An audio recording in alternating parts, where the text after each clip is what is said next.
So Debbie, Yes. you saw me on the road the other day. I did. I was at a stoplight. Well, okay, so hold on. Let's rewind a little bit. Okay. So I pull up to the stoplight to turn, Mm-hmm. and there's a long line of cars Mm-hmm. at the intersection to turn onto 30 Mm-hmm. from the other way. And I see a Jeep that looks like yours. And I'm like, I wonder if that's Chris, because it was about the same time that I should see you. Sure. And I'm like, that would be weird if that was him. But the more I looked, the more it looked like a woman. So I was like, it's probably not him. And at this point, I look to my right and I see another Jeep pull up at the stoplight, 2 spaces away from me. Mm-hmm. And it is you. Oh, there are a lot of Jeeps. And I was like, how weird. I was just thinking of you. There's a cat. And I honk. And as you go to look, because you're like, who's honking? A truck pulls up and completely blocks you from my view. So I pull up. So my perspective, Mm-hmm.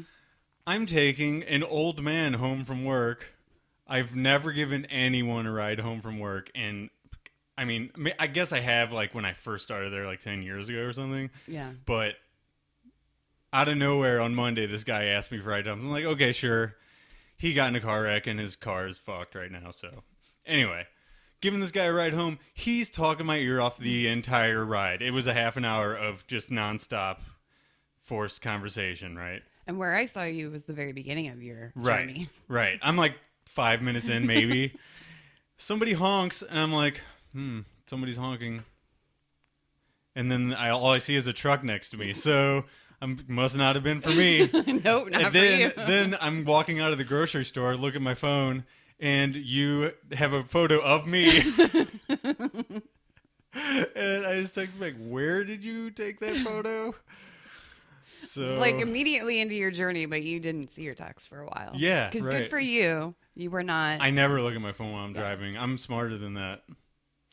So, so that happened. Yep. Did you have a nice week since the last time we podcasted? Yes, I did. I'm trying to think what happened. What did we do? Should say we watched episode 3 together. We did. And then I had to rewatch episode 3 to take notes. Okay. Well, let's do the proper intro here All right. before we get into the actual episode. Got to do my thing. Sometimes pod is better. It's the Watchers on the Couch.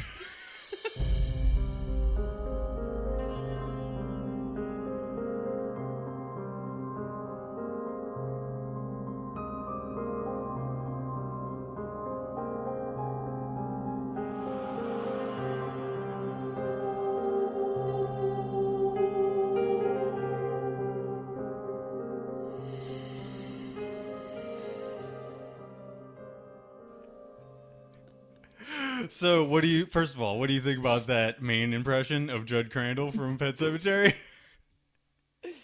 It was amazing.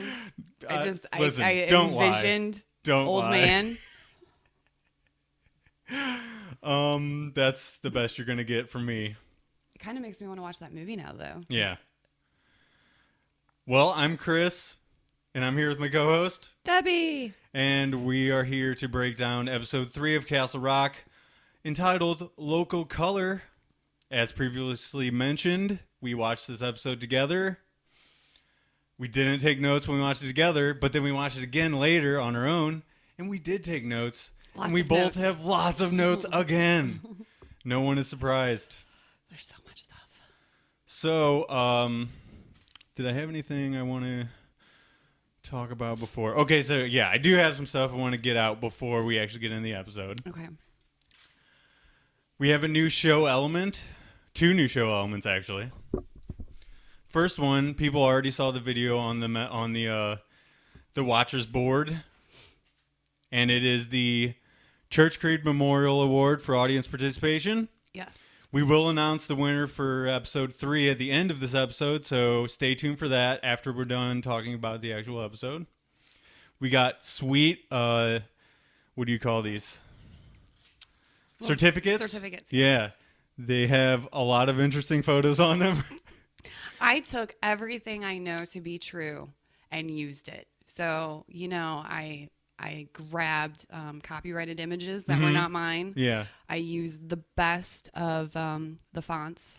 Yeah, that's what you said in your text to me when we were discussing this. I did. It's like I you did. went I against used. your I better used judgment. my best photoshopping skills Yeah. to take out the cougar mascot. But you went against everything you know about making these type of It really certificates. hurt my heart Yeah. to do it this way, but Well, also felt really awesome. We will take a photo and post it on social media so everyone will know what we're talking about.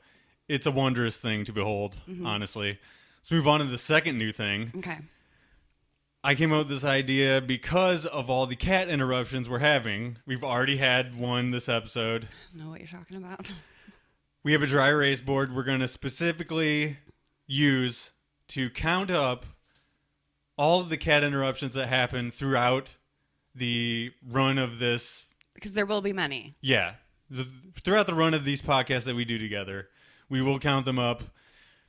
Should we give the one who does the most interruptions like an extra treat that day or something like that?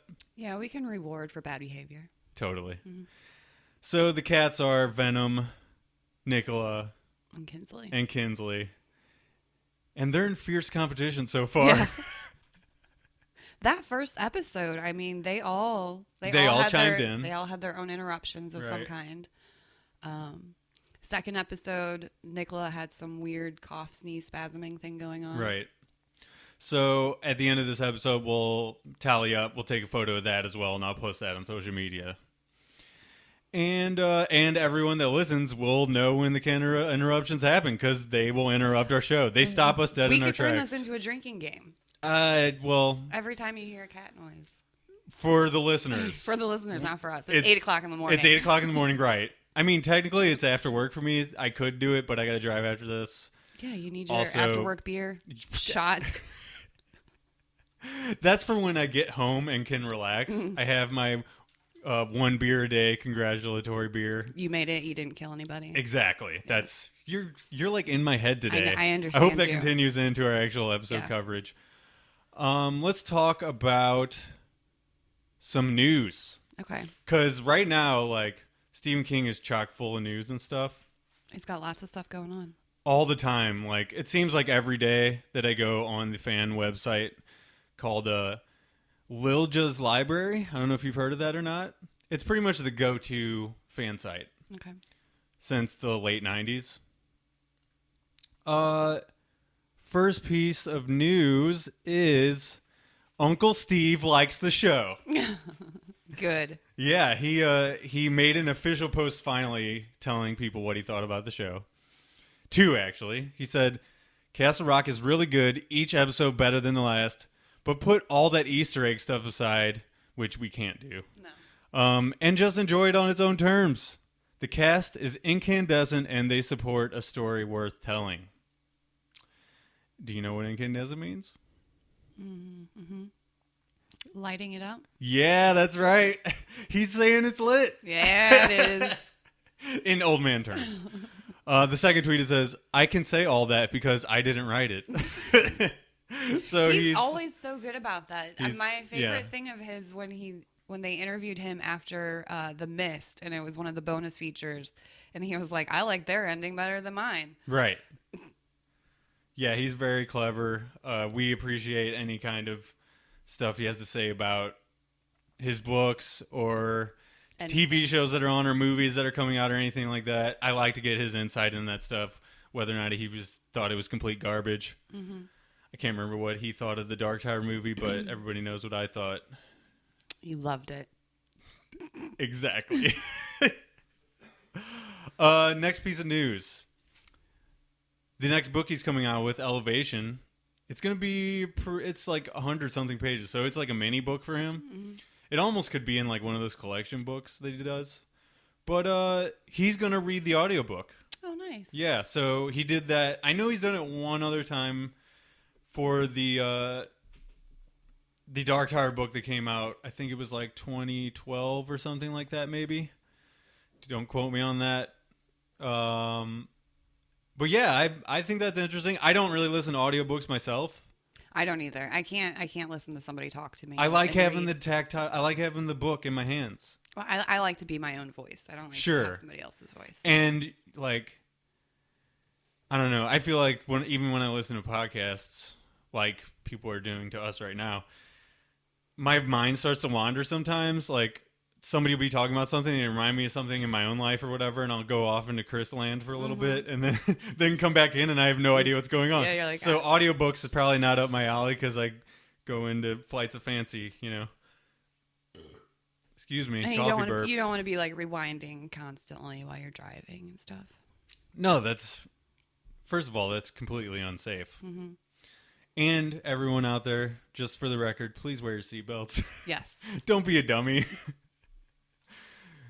I know people that put on the seatbelt. Okay, you know how your car will beep at you now if you don't put your seatbelt on? Right. Some people find that so annoying that they put the seatbelt into the lock or whatever and then sit on top of it. Oh. I've seen the people like click it and then pull their arm out. So put just a lap put band. it behind them. Yeah, so it's just a lap band. I mean, I guess that's fine, but then your face is going to be smashed into the windshield. I mean, if they don't want, to have the top half of their body, that's fine.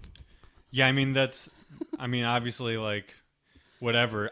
Listen, all I'm saying is I'm going to wear my seatbelt every time. I saw a great meme where somebody had put crystals on their steering wheel. Yeah. Because they wanted to, like, cleanse themselves and their car. And it's just like, all right, but that's going to fly at your face, right? Yeah. You're just going to have... You're going to end up the dead person in a Stephen King story. Yeah. Because you're stupid. Okay, so let's go to the Bangor News. This is from the real Bangor. Oh, okay. And I believe it's pronounced Banger. Banger. This came up on my radar because it's about Marilyn Manson. Okay. Marilyn Manson has been bailing out on shows left and right lately. He said he had the flu, and then in this incident in Maine at a show, he was arrested backstage for a very small amount of time. Then the sheriff of Bangor, or maybe the arresting officer, I can't remember, released this statement, which is completely batshit crazy. Okay. It makes no sense whatsoever. It's kind of blurry on my phone, so bear with me. In the interest of serving us a whole lot of callbacks, Marilyn Manson was merely handcuffed and released immediately thereafter. Officer Curtis Gressier? Can't read that. Nailed it. Thank you. Typically listening to only Enya and a little bit of Oasis. Was posted backstage during the concert. He did not recognize Mr. Manson without his stage makeup. Our apologies. Later, when approaching Rob Zombie, the officer was overheard saying, "I have never seen him in The Walking Dead, so I don't know what the big deal is." The officer has been spoken to and relieved of backstage concert-related duties for the foreseeable future. The chief has determined that the officer can work backstage during Lord of the Dance or anything related to Disney. Keep your hands to yourself. Leave other people's things alone. And be kind to one another. We will be here with the beautiful people. Okay. So, what are your thoughts on this statement?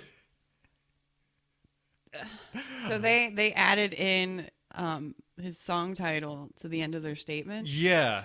To be cool. I guess. To be like, no, like... I guess they thought they wanted to be like an internet meme or something, probably. Like, they want to be funny. That's the new thing, is like police departments want to be funny about stuff. They should not do that. They should not attempt to do that. Stick to the lip sync videos. Sure. And keep the comedy to other people. And doing what is that dance that was like a craze a couple years ago that was all over YouTube and stuff? The something shuffle. Oh, now it's that Kiki dance or whatever. Kiki dance? I Oh, don't know, dancing next to a car? Yeah. Yeah. Okay, well, we're getting way off track here, but I saw a girl get robbed doing that, and it was one of the funniest things I've ever seen. She dropped her purse halfway through it. A person rides up on a motorcycle, takes off with her purse. Deserved it. Deserved it. Moving on. Let's get to the episode, shall we? Okay. I cannot find a comfortable place to sit. Right. Maybe turn your chair and you'll have back support. Okay. Or don't. It's gonna be loud. So brief pause. Pause. We can edit this, right? I might.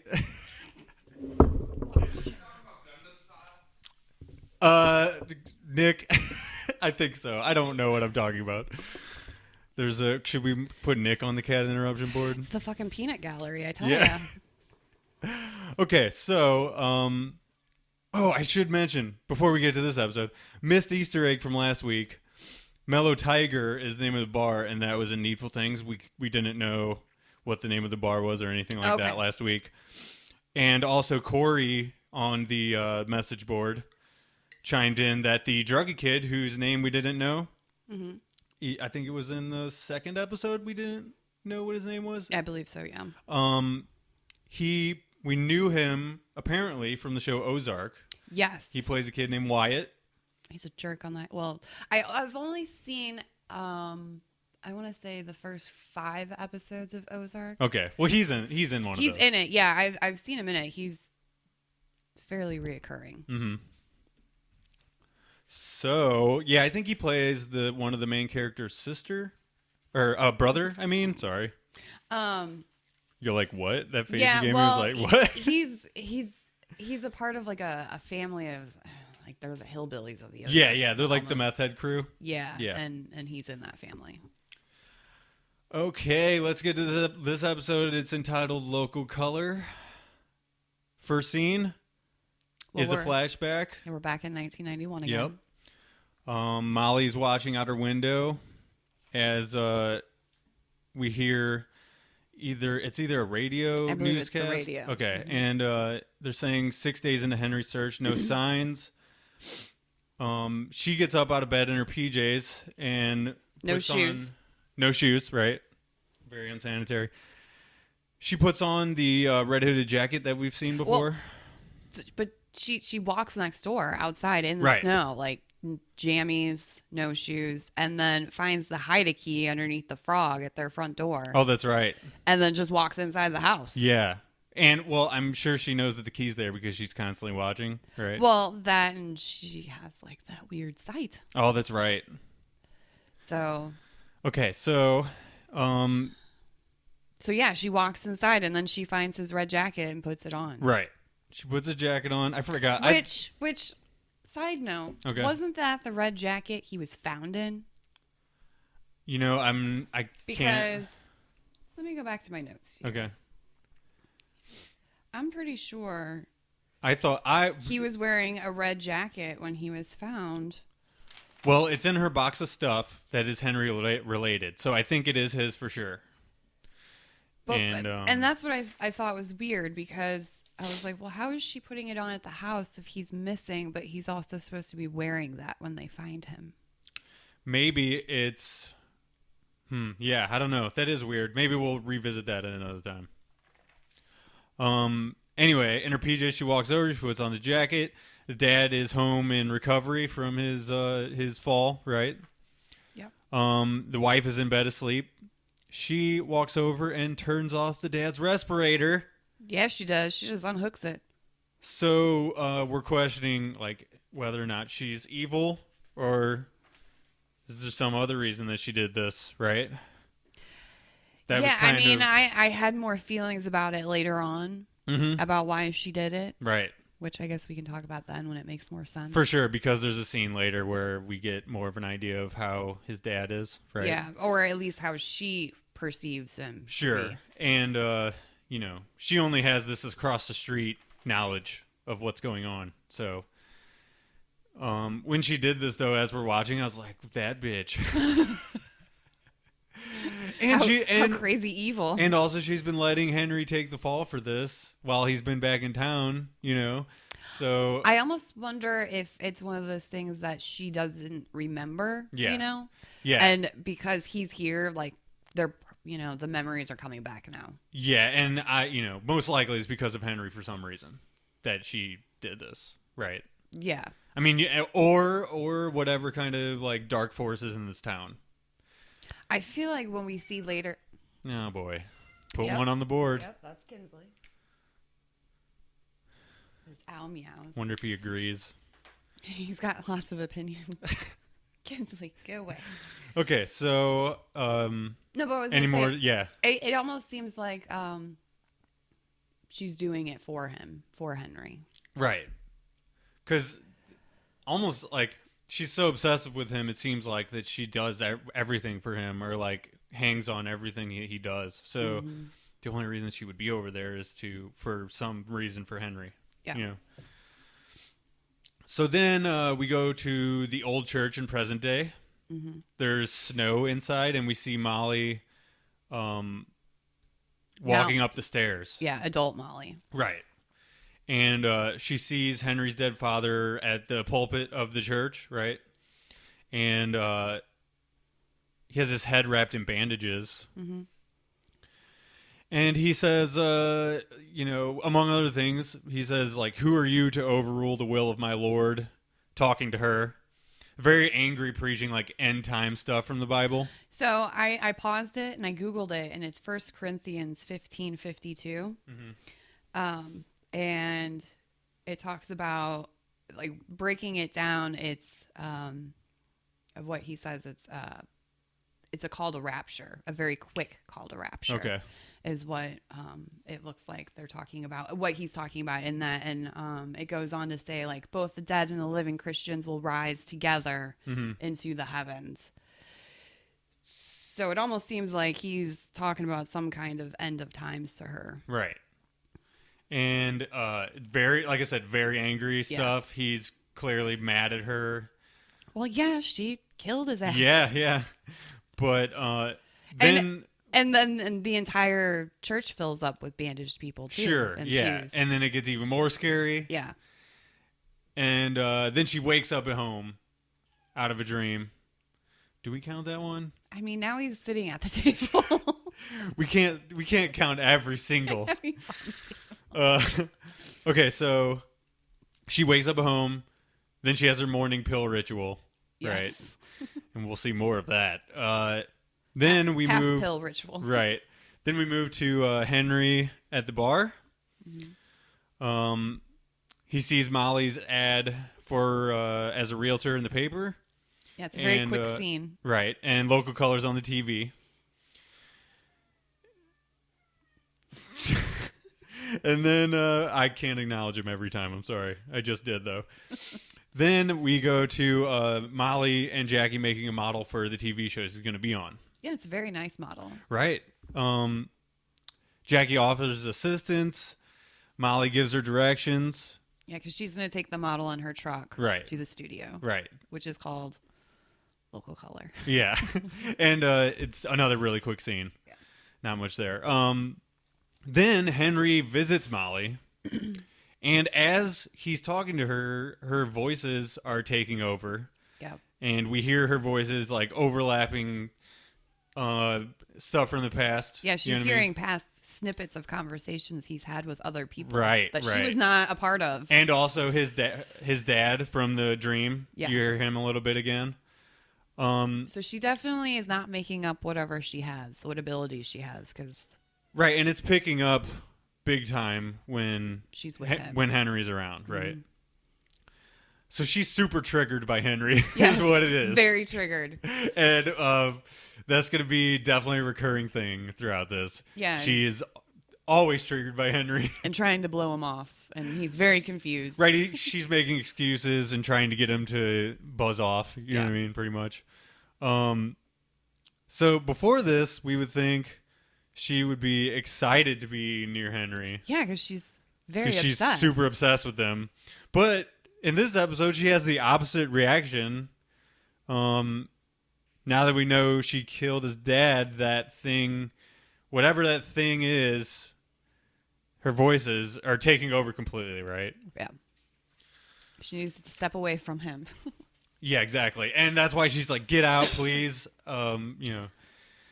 So then we do another flashback, right? Yes. We go back to young Henry. Right. And Henry is lighting a VHS tape on fire, and he's saying, fuck you, Dad. Which, for you kids out there who don't know what VHS tapes are, they were before DVDs. Yeah. So, all right. He just wants some love. I'll pay you for a second, but we're going to have to put you on the board for this. I'm going to take a photo. Okay, so she, Molly comes over while Henry is doing this, and she tells him to come over, right? But she asked, like, do you want to see my room? Oh, like, yeah, as yeah. like it's different now. We think something maybe dirty is going to happen. I don't know. It was just a very odd way to say it. Like, she could have said, hey, you want to come over and hang out? Mm-hmm. But instead she was like, do you want to see my room? Mm-hmm. Well, they've been looking at each other across the way. It's like, Creepily. I want to see inside your room now that I've seen from across the way. I've seen the window. I want Right. to see the inside. So she tells him that she knows he touches his thing. Yeah. And she can hear his thoughts when it happens, and it's like fireworks going off. Uh-huh. And he doesn't, like, leave the room screaming. Which yeah, I would think he would just be he just sort of like stammers. Yeah. And she's like, And- I know what you think and feel, and I feel it too. Like, what?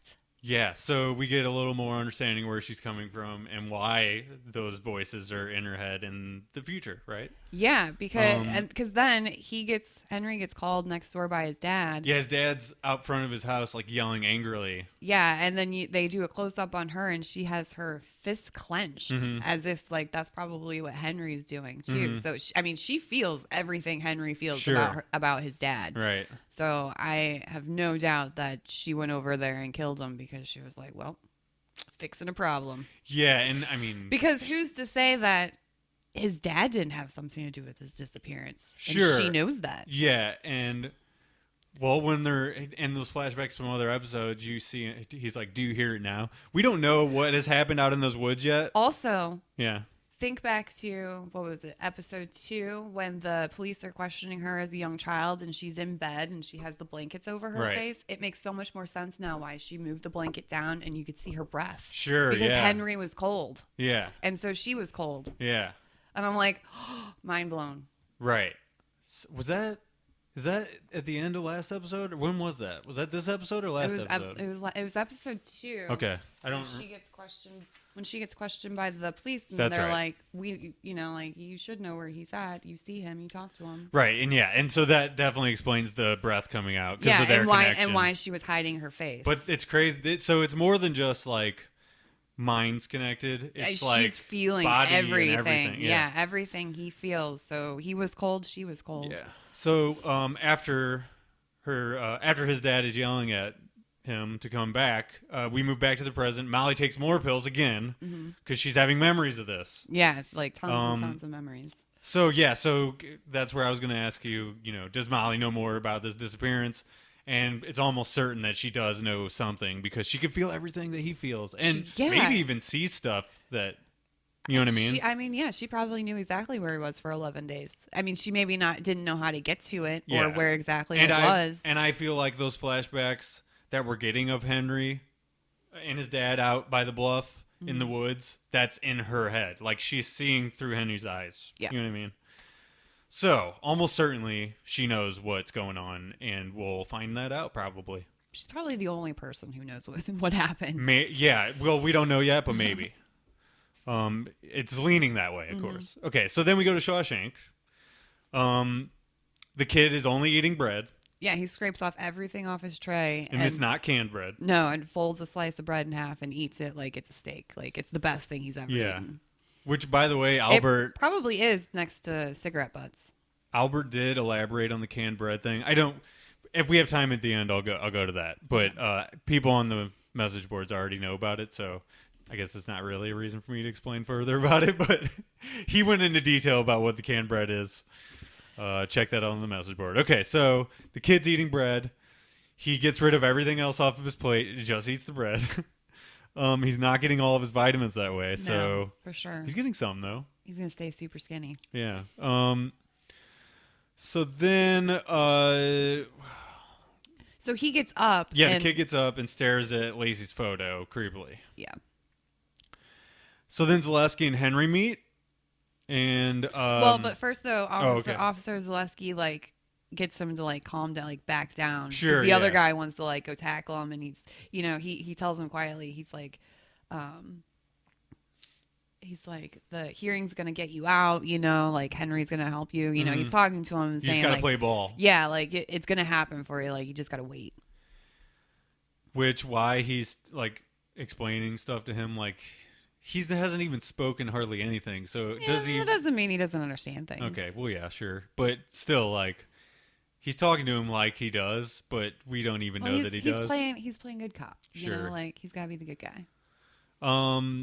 Yeah, and we're on his side Right. as far as the viewers go. You know what I mean? Like he's the good guy, maybe one of the only good guys of the story so far. So, Right. So yeah, then Zaleski and Henry meet. They say that they're calling the kid Nick Cage. Mm-hmm. Zaleski talks about getting out of working at the jail. So, we're kind of getting more that like people in this town feel trapped by the town and like want out in any way possible, Right. including this guy. Who, Well, because the only jobs are the prison jobs, and yeah, and it's terrible. Everything in this town is terrible, obviously. So then we go back to Molly. She gets home from being away for a little while, and her house has been broken into and trashed. yes, Jackie helps her clean it up, and in the basement, Jackie finds her box of stuff. Molly finds it. Oh, Molly does. Because That's right. Molly goes down first, and then Jackie sees it while she's trying to clean it up. Well, so Molly cleans up the box, but Yeah. Jackie finds the missing poster. Gotcha. Like Molly had just put the box and the timer and the jacket like on the shelf. And Molly is triggered again. Yes, again triggered. And Jackie comes down the stairs and is like, "Oh my God, that's right. You live next door to him. You know, Yeah. did you see what happened?" Yeah. And she's like, "I gotta go upstairs." Like freaks out. She plays that really well too. Like I feel like that's really good casting because she's able to play the really frazzled girl. Yeah, really well. she can go from one to the other really quick. When I was watching it with you guys, I was like legit uncomfortable watching it. Like her reactions were like kind of weird, Yeah. weirding me out. You know, She makes you feel uncomfortable. that's one of the first times where I got to like. That was the first time I watched an episode before I took notes. So I think I'm gonna keep doing that. Why? I'm gonna watch the episode, then the second watch I'm gonna take notes. I think that's the Mike Daffron method. Oh God, he's really racking up the He interruptions. really is. So she's triggered again. Then she's prepping for TV, and there's like more voices going on, right? Yeah, she's trying to like rehearse what she's gonna say, and she's ain't changing her working. clothes. No, it's not. Then she sees, oh my God, no pills left. Yeah, she's out. Her little drug envelope is out of pills. As a person who used to smoke a ton of weed, worst feeling ever when like you got drunk the night before and smoked it all, and then the next morning you go to get out like a bowl, There's none left. none left. You're like, now I gotta go deal with more illegal activity. Anyway, so she goes to the drug addicts who are She tracks them down she through drags them school, out and they're making s'mores. but she calls their school. Oh, Tracks that's them right. Yeah, down. that's what she tells them. And he calls her Miss Layaway this time. Yeah, which I is thought, great. I thought was funny. And they're fucking hipsters. Yeah, and he says he's out of drugs and she needs to Yeah. go to the motor court. Right. So, while we're watching, I'm like, terrible idea. Yeah, don't do that. Don't do that. So off to the motor court I go. Question for you though, on the s'mores. What Yeah. snack would you make if you were If I was a if you were druggy kid. a druggie just sitting around middle of the day? I mean, s'mores sound like a really good idea. You got the best Yeah. of both. You got salty and sweet. Yeah, So, salty and savory. Kinsley, I'm going to throw that out the door. There's catnip in that. That's why. I'd probably have another donut. I'd probably stop by a gas station because if you're a drug addict, you don't got that much money. Yeah. A donut's like less than $1. Again, planning for s'mores. I mean, that goes a lot. There's a grocery list. You Yeah, gotta get. Yeah, it seems like a lot of work to do that. You know, being a person who's just sitting around outside. It's the middle of the day. At least wait for the evening. Right. And why would the school know that that's where they hang out? Who knows? They probably skip all the time. And townspeople just know where everybody is. Castle Rock is weird. They just like know where other people are at all time. Besides They Henry, have the apparently. Marauders map, so Yeah. they just know Oh, all the yeah, footsteps. exactly. Besides Henry, though, nobody in the past knows where Henry is whatsoever. So then Henry takes another long look at the neighbors on his way home. like we saw in one of the earlier episodes. I think episode 1, maybe episode 2 as well. He's got his eye on that house. Whatever's going on over there. Well, that's Molly's house. Oh, duh. I'm glad I have a podcast partner. I'm not just breaking all this down on my own because there'd be tons of mistakes. Last week on the episode when I said this. But Molly's not in there, so why is he... I don't know. Didn't you ever give the side eye to a house before? Because it just creeps you out. Oh, totally. Dude. Okay, so... And I know I just called you dude. Sorry. It's cool. I got excited. Bromance. It's cool. 3 doors up from my house. 3 doors down. Yeah. Not the band. So... Wait, house now? House when you were younger? A house when I was younger. The street I grew up on. Okay. A guy was never convicted of this, but he lit a fire at the bottom of the stairs while his wife and daughter were upstairs. Okay? Great. Insurance scam. He gets a boatload of money, never gets convicted. Did he act like the hero and save them? No, they died. Oh, shit. They died in the house. Oh, yeah. So he collected the money from them dying. Oh, okay. Not just house fire Not just insurance, house fire. life insurance. Yeah. Wow. Okay. That was an interesting day on my street. Mm-hmm. Mm-hmm. Wow. So moving on. So there is murder in other places than Castle Rock is what I'm trying to say. Well, our apartment in Fenton, there was that murder that they tried to cover up with the fire. Really? You don't remember that? I don't remember that at all. Yeah, the news crew. We tried to get on the news. We kept like walking by this guy. Classy. Yeah, this guy murdered an ex-girlfriend that he was like obsessed with, like stabbed her to death, and then lit her apartment on fire to cover it up. Hasn't he ever seen CSI or anything? That's not going to work. I know. They can see through that on investigate. Never mind. Let's move on. Back to 91. Henry burns his hand. Molly feels it. She sees Henry leave with his dad. Can you imagine? So, like, she doesn't have control over this because she's sleeping and she'll dream about him. So, obviously, she can't really control when she feels what he feels. Mm-hmm. So, can you imagine? She's just like hanging out at home, doing her homework, and all of a sudden, he gets a little handsy with himself next door. And that's what she was saying And she's earlier. just like, bam, orgasm. She's triggered even back then, but in a different way. How crazy would that be? Yeah. I mean, you got to get some self-control. That's the two sides of being triggered. So Molly's after triggering. all these years, the only thing that she's found out that works is half of Vicodin. Yeah. And it obviously doesn't work when he's around, so it's really not a cure at all. No, and also she takes half about 15 times a day. So that's drug addict logic. Is basically what that is. It's math. But if drug math. But I only take. That's what she's talking to her sister like. She's like, in episode 2, she's like, but I only take half every once in a while. And but what I'm saying is that's the best she's got. Yeah. And it doesn't work at all. So, like I said, she sees Henry leave with his dad. This is back in 91. At 12 or 1 o'clock in the morning. Like, where would they be going at that time? And then we get the flashback again. Do you hear it?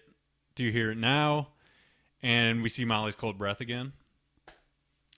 So then next scene, we move to the present at the trailer court. The motor court. Motor court. Shit's about to get real weird, by the way. Molly asks a little girl who's outside in the middle of the night, pretty much. Playing in the dirt, where Derek is. The kid knows where Derek is. Just points. Yeah. So we go to a room it's basically like sheets are strung up. Yeah, it's there's sheet kind of walls. like they're having playtime, but we see it's very sinister version of playtime. Yeah, it's a courtroom. They're all in these crazy ass masks. This is kind of stuff we saw from the trailer. Yeah, these weird animal masks. Yeah, and it's basically set up like a kid's courtroom. We get sort of like a Lord of the Flies sort of thing going on. Mm-hmm. There's been a murder. Yeah, and it's a murder case of some woman that they're talking about, right? And the parents are apparently, and Molly's asking them like, where are your parents? You know? Yeah, which is a valid question. And they say that they're all at work at prison, or the moms are all out drinking. Mm-hmm. Oh, I didn't think they said at work. I thought they meant in prison. Like No, they said that they're all working at the Okay. prison. The dads are all working at the prison. I'm Or- sure or some in of them are prison. also in the prison though, because everyone's either one of the two. Right.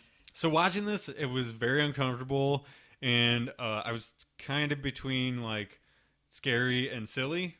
Yeah, I didn't know where this was going. Exactly, and when they all point at her and say that she's the only one that's murdered in the room, I legit thought for a second like.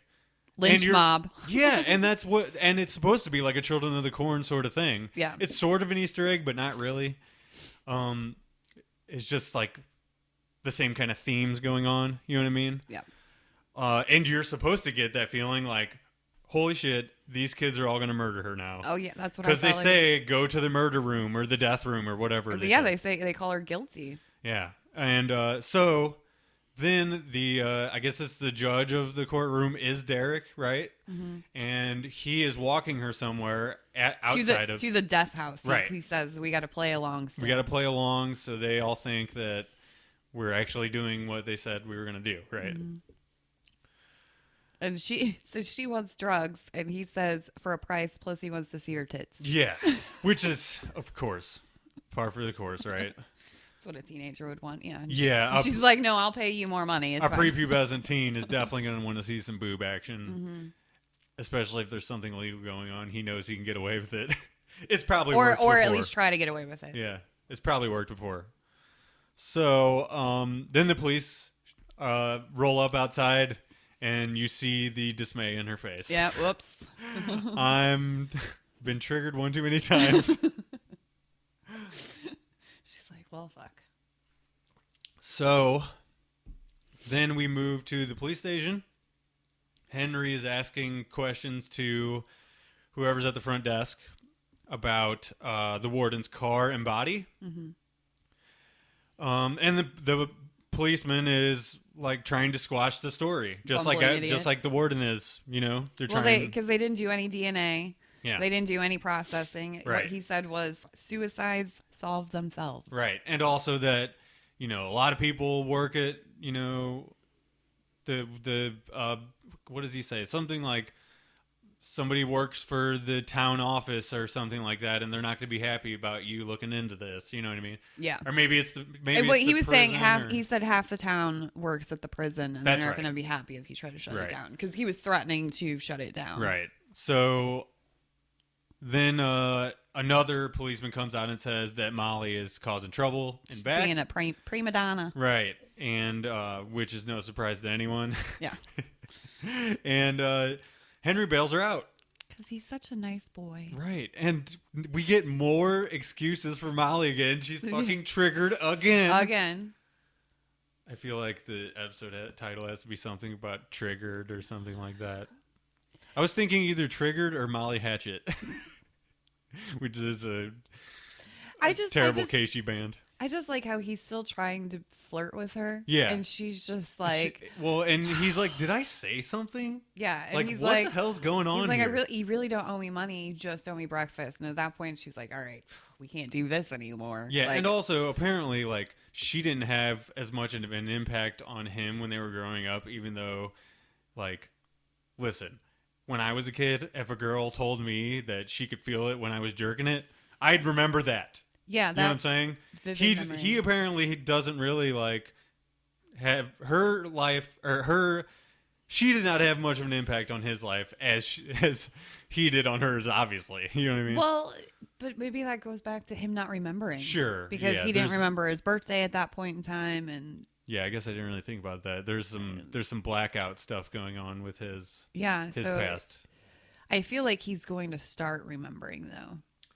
Yeah, and so she says it's a medical condition. Yeah, I get from this scene. I get like that she basically has the shine. Yeah, we kind of discussed that after we watched it too. It's like it's pretty evident now that that's what she has. You know, if she can feel what he's feeling and see what he's seeing. Yeah, then I think that he also has it in some way, but maybe less so than she does because it's not as strong, or at least it's like not as prevalent yet. Right. Same kind of thing with Danny in The Shining is like it was there, but it was sort of like underneath and hollering. He needed the old man to. Yeah, you needed to guide hollering him. to like help him through and get control of it a little bit. Right. So she mentions that to Henry that she had this whole thing, and she can't be. She had this TV show to go to, and she can't be involved with him because every time she talks to him, shit goes haywire. Yeah, he's like a song that she can't get out of her head. Right. So then he says, well, okay, well, I'll take you to the TV station or whatever. So then they go. While she's in makeup, Henry at the TV station, Henry's on the phone and he's talking to his associates about the kid, right? Mm-hmm. And the whole case and what's happening around the town and stuff like that. And she's overhearing all this. But then her voices are also... And also the voices, right. Yeah. And I really loved how that lady was fixing her hair, and I used air quotes there because all she was doing was like holding her hair out and like playing with it. Yeah, not and really then like doing putting much. that section off to the side and then grabbing a new one and playing with that. And I'm like, that's not how you would do somebody's hair who just spent a night in jail. Like, I feel like more preparation. She's also like a town... works at a town TV I just station. We're going to give you this hairstylist. She's literally just going to play with your hair for about 15 minutes. Just, finger it. Fiddle it. Yeah. And then you're going to be Fiddle good. with it. You're going to be good to go. So I can't really speak to that because I know, like, I wouldn't be able to do much of a better job. It'd be like if you were the hairstylist. Yeah. You're like, well, we're just going to gather I've your never hair and done then this, put it right back down. We'll just put it back down again. And there you go. Looks nice. Okay, so yeah. Then she goes on the TV. She's on the local color show. Yeah. And we get cut scene to the bar where Jackie and the new bitch warden has walked in. Right, and they're watching. it. So we're cutting in between the two. Right. And as she's talking to this TV host and he's going on his spiel about what she's there for, the voices completely take over to where you can't even hear the guy anymore. Yeah, and you can tell she's going to freeze. And he tosses to her, and she's pretty much got nothing. She puts on her sunglasses. Yeah. He says something clever like, well, the future's so bright, you gotta wear your sunglasses, which is definitely something that a local newscaster like on Fox 2 would say. Oh, for sure. Tim Izell. But it's like as soon as she does that, everything just like comes back and crystal clear. Yeah, she can kind of gain focus a little bit, but she looks hella crazy. And she spills the beans. Yeah, so then she goes on a spiel about the kid who was in the cage and says everything that Henry just said in his phone call. Right. She curses on TV. Yeah, she says the town's fucked or something. Well, he says because he asked a question about like what would you like to tell the neighbors about these changes or something to that effect, and she says directly at the camera, I'd tell them to wake the fuck up. Yeah. Like, which is like, oh, all right. snap. And we're doing this now. So and cut to new warden, and she's like, oh shit. Yeah, and Henry's like, all right, okay, I guess we're doing this now. This is how this is gonna work. This is happening. Didn't expect it to go this way, but all right, I can spin this. Yeah, and they're in the car, and he still has no idea how she knows. Yeah, which is weird because he doesn't remember. Right. So, but she did tell him like, I know I can feel what you're feeling, and I can read your thoughts. And obviously, stuff like that. He doesn't know the extent. He didn't register it. Yeah. Right. Wake the fuck up, Henry. Right? Things are happening all around you. All around you. So we have the scene with those two. Molly drops Henry off, and voices are gone for now, I guess. By doing that, she was able to kind of chill out or something. At least they're at bay for now while they're hanging out. Then we go back to Shawshank. It's Henry and the warden. Yep.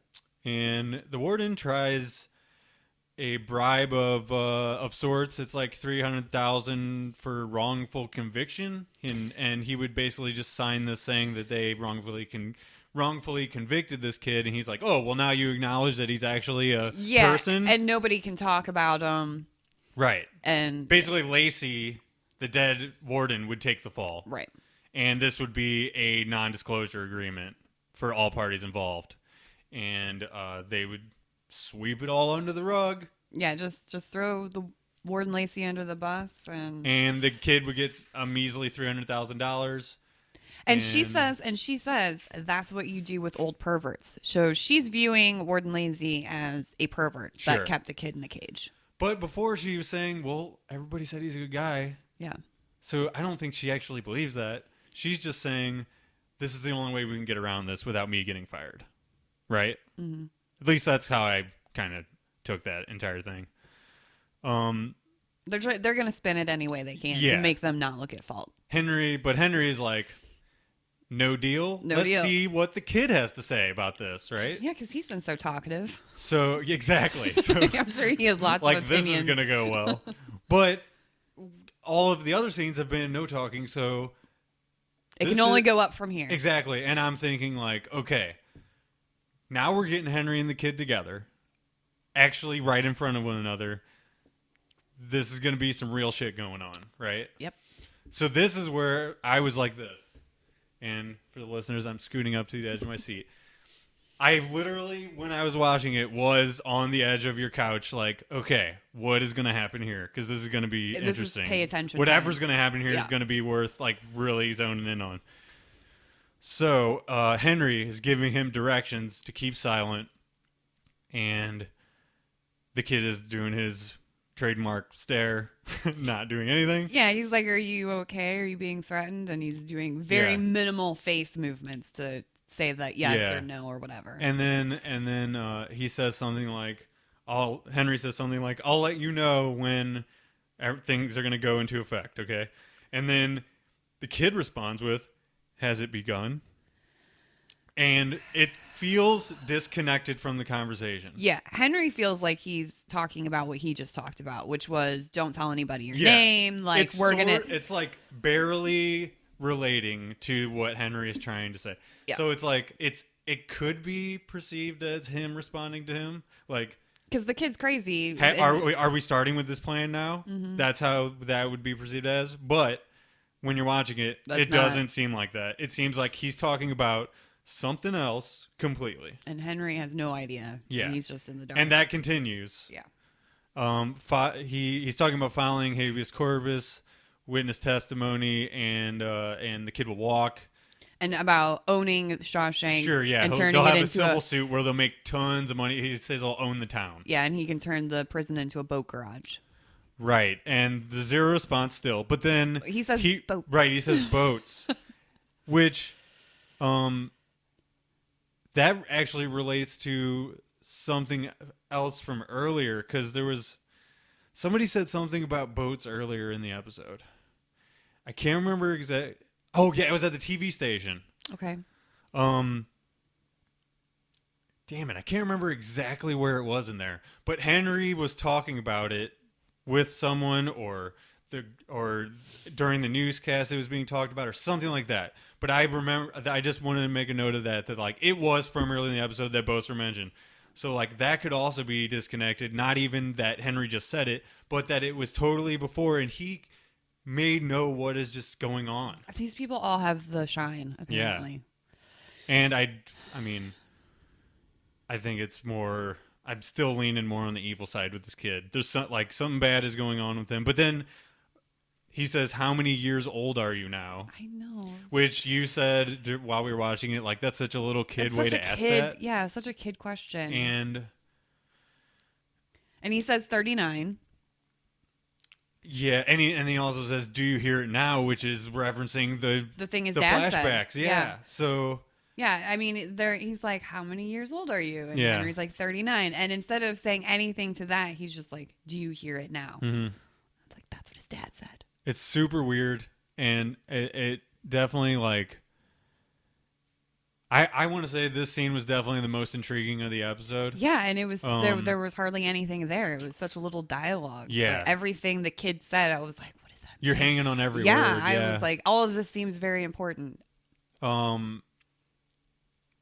But the kid seems to be saying like an event will be happening soon, or it may has already begun. Yeah, already And started in motion. I don't know about you, but I get the feeling like this is like the first domino has already fallen by Henry and Molly coming together, I think. Like that is what the triggering moment is, where the dominoes start falling and people start dying off like crazy on the show.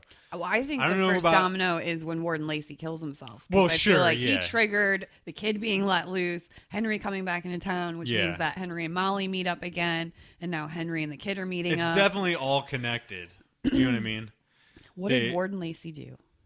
Exactly. And I really just feel like that's what he's actually asking Henry. Has it already begun? Mm-hmm. But he would know that the warden already killed himself, right? I mean, maybe you would think. At least heard it, or if he's connected in a supernatural way to everything, then he just knows things are happening. You know what I mean? And of course, that's all like theorizing, so we don't know. No, because they haven't explicitly said it. I was gonna say, we haven't seen anything else, so that's all we know. Okay, so we got to finish the episode breakdown here. So then we go to Molly. She arrives at her house again and is trashed again. Again, who would break in again?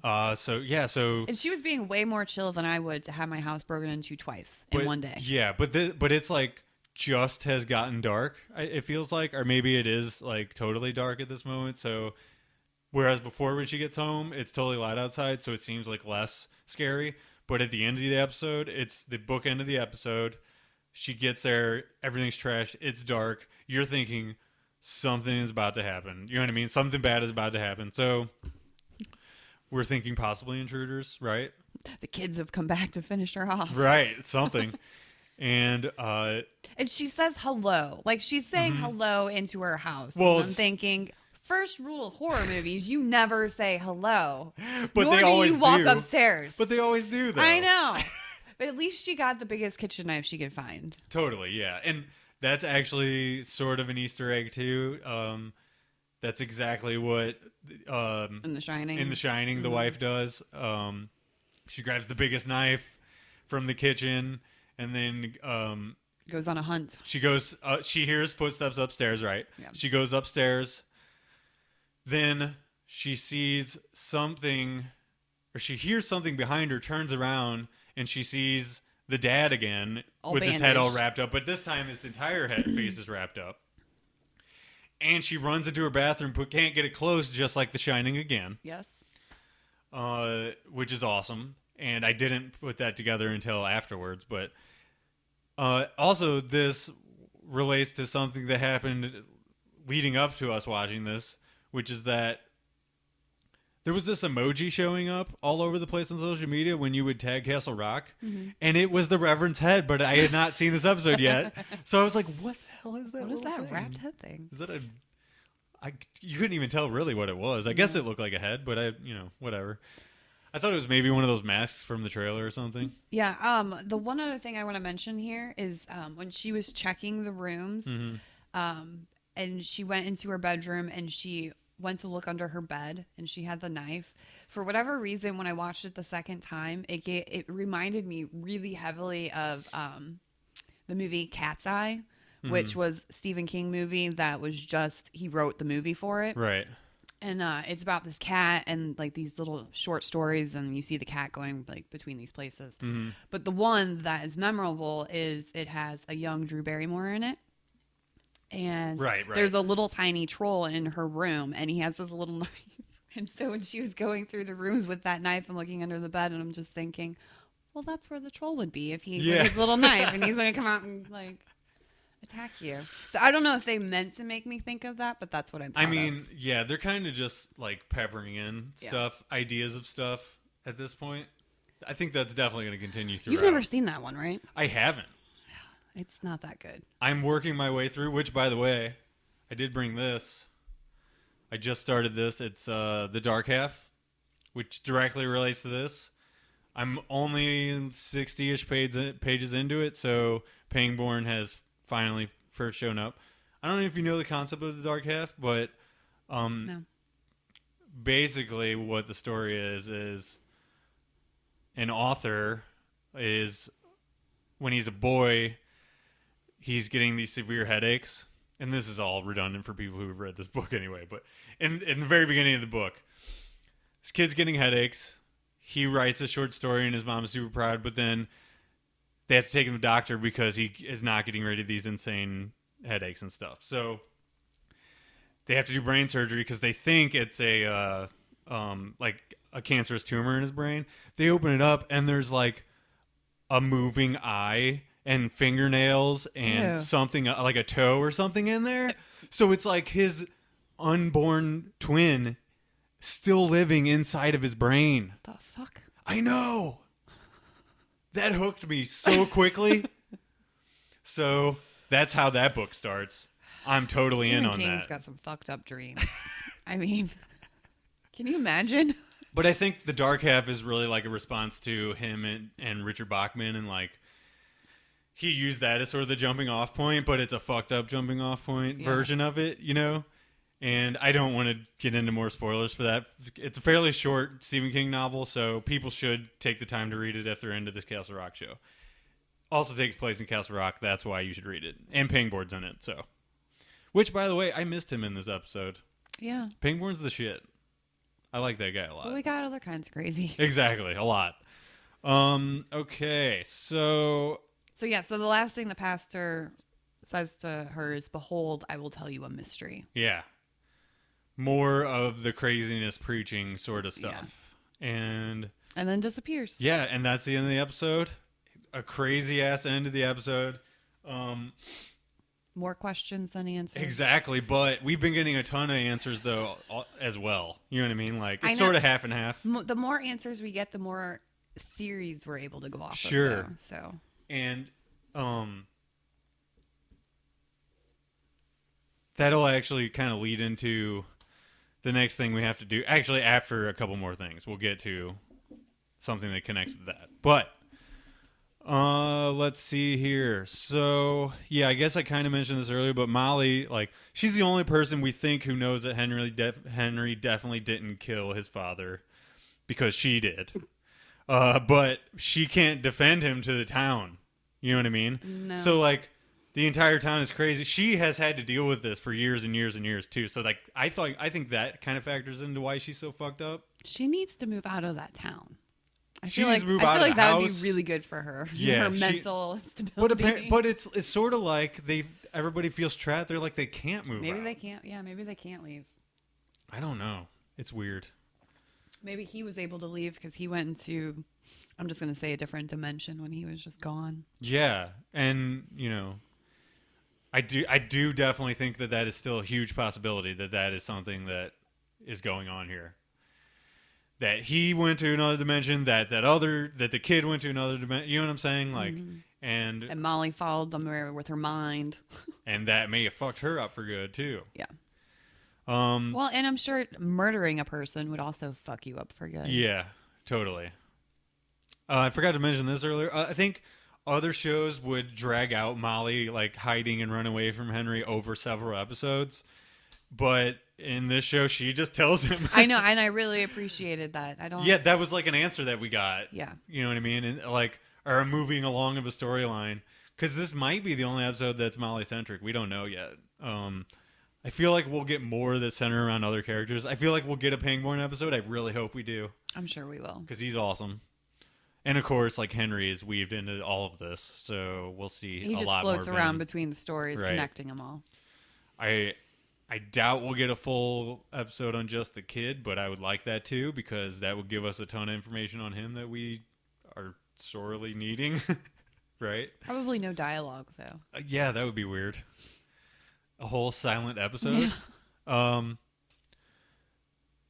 yeah, so also Molly with the kids is sort of like, she's very childlike. So I see some symbolism there. You know what I mean? Like I feel like she's sort of been stunted by some force or the town in some way. It's traumatic events for Right. childhood. Just the entire thing, like everything about her situation is totally fucked. Yeah, I mean, well, she definitely has not moved on, as we saw. Like, she gives herself a lot of time to spend with that box. And Who knows if she's even been able to properly grieve or, understand what she did as far as killing the dad. I mean, Like not. she seemed very stoic when she did it. So I imagine she probably did it and didn't think about it again. Yeah, or something that we're not getting forced her to do it. There might be a reveal of that later. You know what I mean? Like, it may not be that she was defending Henry. It may be that the town, the evil force of the town forced her to do it. Something weird like that. You know what I mean? I don't know. That's just a theory, but any more thoughts on that? I was gonna say I feel that I don't feel like she's evil. I think she did what she felt she had to do. And then repressed that somehow. It's probably more likely. And because Henry wasn't there, she was able to repress it. And now that he's here, it's opening up this Pandora's box of everything. So I feel like she's learning all of this stuff about herself for the first time. Yeah. And it's a confluence of events that are causing all of this bad shit to happen. It's not necessarily that she is. And then what if she is, like when they talked about the very end of the warden's note saying that, they had a protector or whatever? Like, what if that's her? It's certainly possible. I don't know. There's a lot going on. Because, she has the shine. Right.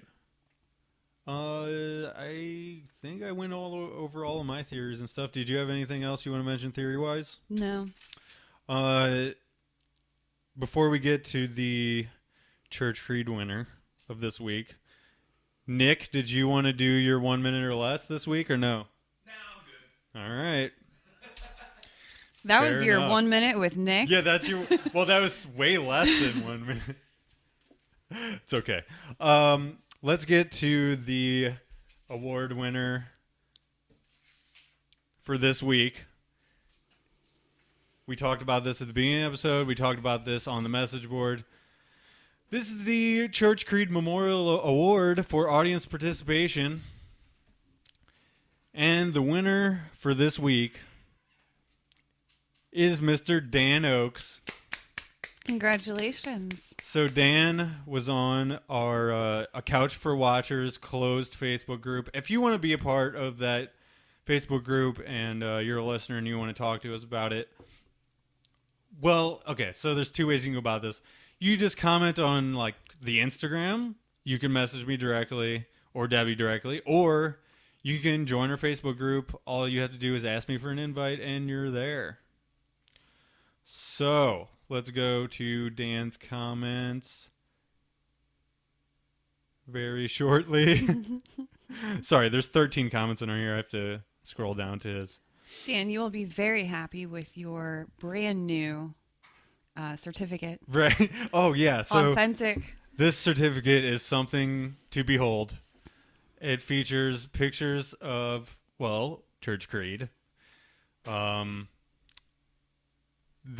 now deceased mascot from the 60s. Some stuff. We're also going to give you your very special cat sparkly sticker. I forgot to mention that on the video, damn it. Oh, yeah. So we're going to put super awesome cat sparkly stickers on them. There's a sticker placeholder. Each one unique to its individual award certificate. But let's go to Dan's comments on the first two episodes combined. He says, the acting is great. I love the cast. What really stands out to me right now is how the story is unfolding. In other words, the writing. They give you a first impression of each character and their backstory, then slowly reveal details that morph your opinion on them until you have no assurances on anyone's alignment. I really, really, really agree with that. Yeah, I think he's super spot on with that description. When I read that comment, I was like, that's exactly how I feel. Yeah. And I'm not sure what to think. And every time I do, it immediately changes. Yeah. And I feel like he probably listened to our episode and was in agreement with sort of our headset on that too. Yeah, he nailed what I was feeling.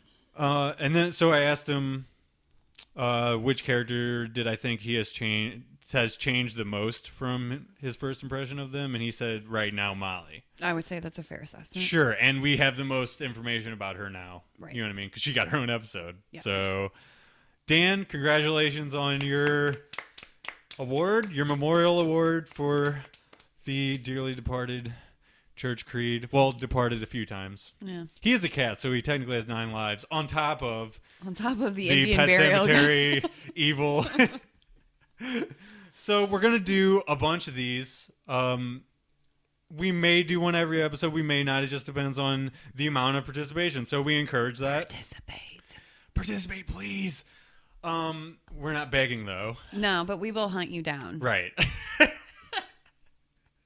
I didn't say that. I won't beg. I'll leave you to the hunting. And I will, over the next few weeks, we will start revealing like what you will be eligible, because there will be a prize for the random winner at the final episode. So episode 10, I think there's going to be 10 episodes of this podcast. Yeah. Until whoever decides to cover another show. Whatever the final episode is, that's where we're going to reveal who the ultimate winner is, and they're going to get a couple of different prizes. And I can't tell you what they are now, but they're in the pipeline. And one is so awesome. One is so freaking awesome. I showed a coworker, and she goes, I want to win that. And I'm like, well, exactly. You know how. You gotta. So you're going to win that, which we can't tell you about. We're going to win another thing we haven't quite decided yet. And, maybe some other stuff that we just happen to decide you're going to win. This is going to be awesome. I have a lot of random crap. Okay. So is this Stephen King related? It can be. I have a lot of random crap. Listen, so do I. So I go to Goodwill a lot. We can make this happen. We have prizes for days. Yeah, but also like these will be legit prizes. Yeah, the one. They won't all be like amazing. I'll say I'll throw in at least one gag, but on top of that, you're getting a whole bunch of cool shit.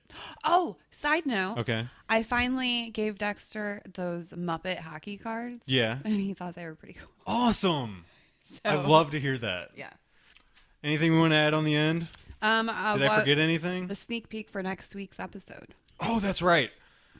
So, Debbie, explain to me what the sneak peek is for next week. Okay. Again, only a minute long. So okay, it's not a lot. It's a lot of different scenes flashing in your face. And they did the same thing where they only really showcased one or two narratives that you could hear. And they were completely out of context. So what I wrote down was we hear Henry say to his mom, "Where do you think I was?" And her turn around and look like she's about to answer that. We see... what? Like when he was missing? Yeah. Oh, man. Yeah. And we have another mystery person say to a mystery person, Henry, "Why do you have my police files?" Again, out of context. We don't really know who he's talking to. And then the last thing we see is, you're going to be happy, Alan's back. Oh, sweet. And Pangborn. Yeah, and we see him having a conversation with Henry, and he says, "I've known Henry. I've always known." Always known. Wow. Well, I feel like we should just leave it there, because speculating on that little bit of information probably won't get us very far. No, but I'm hoping maybe this will be a Pangborn-centric episode where maybe we'll know what he knows. And of, like, the 3 scenes, he was one of them, so, like... Well, and also the first one was at the house, too, with the mom, so maybe it'll be more at home. All right. Well, that's going to do it for this episode. Visit watchersonthecouch.com to find all of our socials information. Join the message me and join the Facebook group if you want to, or not, whatever. And we'll see you next Sunday, I guess. Yeah. Until then, keep being a constant watcher. Bye. Bye.